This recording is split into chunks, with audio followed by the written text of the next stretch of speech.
So it's no secret, the best camera to run for your motovlogging setup is the Insta360 Ace Pro 2. So the helmet that I'm using is an AGV Pista, but this will work with any helmet of your choice. I ran the exact same setup on this Scorpion helmet right here, so it really doesn't matter what helmet you guys have. I'm gonna be unboxing the limited edition 6-time MotoGP World Champion MM93 Marc Marquez Insta360 Ace Pro 2. So let's go ahead and start unboxing it. If you want to pick up one of these cameras for yourself, actually partner with Insta360 to get a code. I'm gonna leave my code on the bottom left hand corner of the screen, so make sure you guys are using my code if you want any free accessories for an eligible purchase. All right, let's go ahead and open this up. All right, so it looks like we are greeted with 2 adhesive mounts on the top right. These are very essential when mounting things on your bike. I actually used many of these in the past and they hold up very well, so these are really good quality.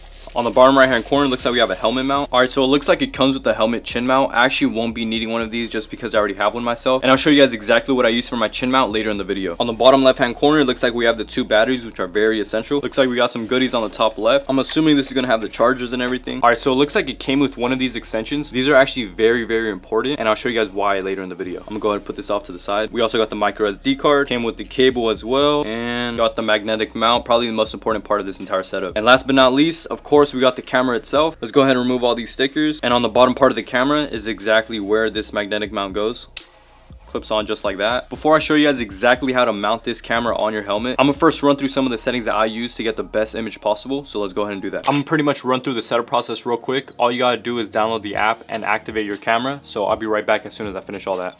All right, looks like we got it activated. The absolute first thing you guys want to do is change that FOV that the camera originally comes with. Change it from mega to action. This will allow for your footage to come out wider when you're on your bike, which is exactly what you should want to get every possible angle. Go over to settings and then hit general. You can play around with some of the general settings here. You can turn your indicator light on or off. I personally have this on, but as far as prompt sound, I always have it on low. It's all personal preference, so feel free to play around with it. All right, and then go ahead and go back down to image settings. Make sure that your video encoding is set to H.265, and then the bit rate is actually set to high. All right, so next I'm gonna talk about the daytime video recording settings. This is where things get a little bit complicated. If you want to keep it as simple as possible, keep it in auto. Record in 4K 60. Don't record in 8K just because Instagram or TikTok will compress that file either way, so it'll kind of take up unnecessary storage. Keep active HDR on if you're recording in the daytime. Stabilization, I personally have this set to off just because I like having that cinematic style, but once again, this is all personal preference, and that's pretty much it. If you want to record in auto, just use these settings all the time and it will pretty much get the job done. If you want to take that extra step to make your footage look a lot better and more cinematic, make sure you watch this portion of the video. You're gonna want to pick up some ND filters. First thing you guys want to do when recording in manual is take a look at the weather outside. Depending on how the weather is will determine on what ND filter you need. To keep it as simple as possible, if it's very sunny outside, you're gonna want to run an ND32. If it's somewhat sunny outside and there's some clouds out, you might want to run an ND16. And then lastly, if it's not that sunny outside, there's a lot of clouds out, you're gonna want to run an ND8. So just to show you guys what the ND filters do, they essentially just dim the lens. This is an ND32. As you can see, as soon as I put it up to the lens, it turns all black. If I turn an ND8, it doesn't turn too dark. Now with the manual setup, you're gonna want to run 30 frames a second. This will allow for that motion blur effect on the edges of the video. Make sure you guys double the shutter speed for the frame rate that you're at. So for example, I'm at 30 frames a second. Shutter speed should be set to 60. Same thing if you're running 60 frames a second. This isn't as cinematic, but it's still good for clean footage. You're gonna want to run 120 shutter speed. So for the best cinematic look, I'm gonna keep it at 30 frames a second, and the shutter speed once again goes down to 60. All right, lastly, I'm gonna play around with the ISO. Try to keep this as low as possible. Just remember, the higher you go, the more grainy the footage looks, which no one wants. Try to keep it at that 100 to 200 range, but then again, it really depends what weather is outside. So feel free to walk outside, play around with the ISO and ND filters to get the best possible footage for yourself. All right guys, so after those video settings, you're pretty much good to record. But if you want to know how to mount it on your helmet and also record audio inside your helmet, make sure you guys stick around for this portion of the video. So the first thing you're gonna need is a chin mount. I got mine from chinmounts.com. These are all specific to each helmet type, so make sure you pick yours correctly. Next, you're gonna need a J hook, then the extender that came with the Insta360 kit, and then the magnetic mount, which also came with the Insta360 kit, and of course the camera. So first thing you want to do, go ahead and connect the magnetic mount to the camera, then go ahead and connect the extender. Grab one of these that come with the kit as well and go ahead and tighten it, and then go ahead and grab your J hook, put it under that, and it should look something like this that you can then slip onto the chin mount. You should hear a click. I personally set this down and pull this camera back, and it'll look something like this for the end result. This is so that my camera is kind of facing upwards. I don't like it having facing down on the dash. And it'll look just like this, which is perfect for me. Now after you have it mounted on your helmet, if you want to record audio, make sure you stick around for this portion of the video. This little door right here, you're gonna have to get rid of it. Take it out and then pull it out.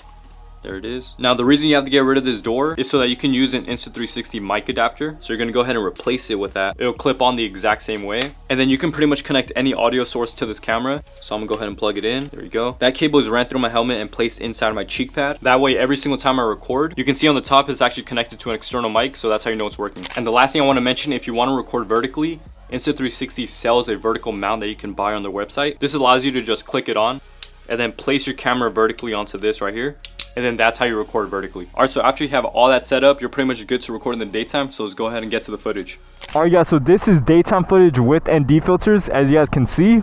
If I take it off, you can see how overexposed the video is, so that's why you need to put these on. So think of ND filters like sunglasses for your lens. But you guys can see how smooth and crisp it is every time I look around, especially with clips on the bike. I'm gonna show you guys some clips in a bit, but I do want to emphasize the use of these ND filters. Make sure you guys are using it in a constant environment, meaning right now, if we look around, there are 0 clouds. I could be riding for about an hour or two and there will be no change in sunlight. So right now is a good example of when to use an ND filter. If you walk in a gas station or somewhere with a lot of shade, keep in mind that you're recording in manual, so that part of the video will turn out very, very dark. If you're going to be going out and about with different light environments, I probably wouldn't recommend using ND filters for this case. But now let me show you guys some footage with the ND filters on the bike.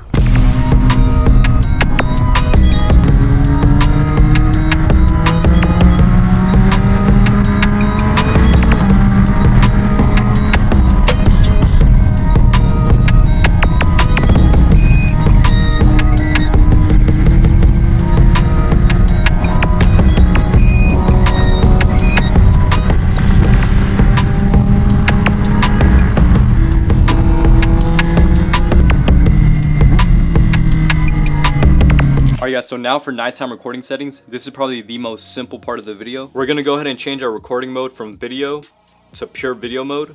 As of now, there's no manual mode, so it's all automatic. But the best settings are gonna be 4K and 60. After that, go ahead and swipe right, go to EV, set it to -0.7. In my opinion, this mode kind of makes the video too bright, so that's why I have it set to -0.7. But then again, play around with it, see what settings works for you. And without further ado, let's go ahead and check out the footage. Alright guys, so the footage you're seeing right now is shot with pure video mode. Make sure you guys set that EV a little lower just because the video could sometimes come out a little too bright. If you compare nighttime image quality from the GoPro Hero 13, I believe they're on, to the Ace Pro 2, you can tell the difference night and day between the two cameras. There'll definitely be some YouTube videos comparing both cameras side by side, so I highly encourage you to check those videos out. Let me actually show you guys how good the low light camera quality is. Just to give you guys some reference, there are 0 lights out right now other than my headlights, and you can see how clear the image quality is. I'm gonna go ahead and give this one more lap around. Once again, there's no light down there, so what the hell? Is that a bat? But yeah, I hope this kind of helps put into perspective how good the image quality is. I tested out DJI and GoPro in the past, and don't get me wrong, they are really, really great cameras for daytime setting or even sunset. But when it came to recording at nighttime, I honestly just got really disappointed with the quality that they give. And with that being said, obviously I went with the Insta360 camera because I think it's the best fit for me. I think Insta360 blew it away with this camera, no diddy. I've been waiting at this light for maybe about 4 minutes now. I'm gonna have to take it. What do you mean by that? Alright guys, I think I'm gonna end the video off here. Make sure you guys like, subscribe, comment down below if you guys have any ideas of what you want to see next on this R9. And I'll catch you guys in the next one. Peace.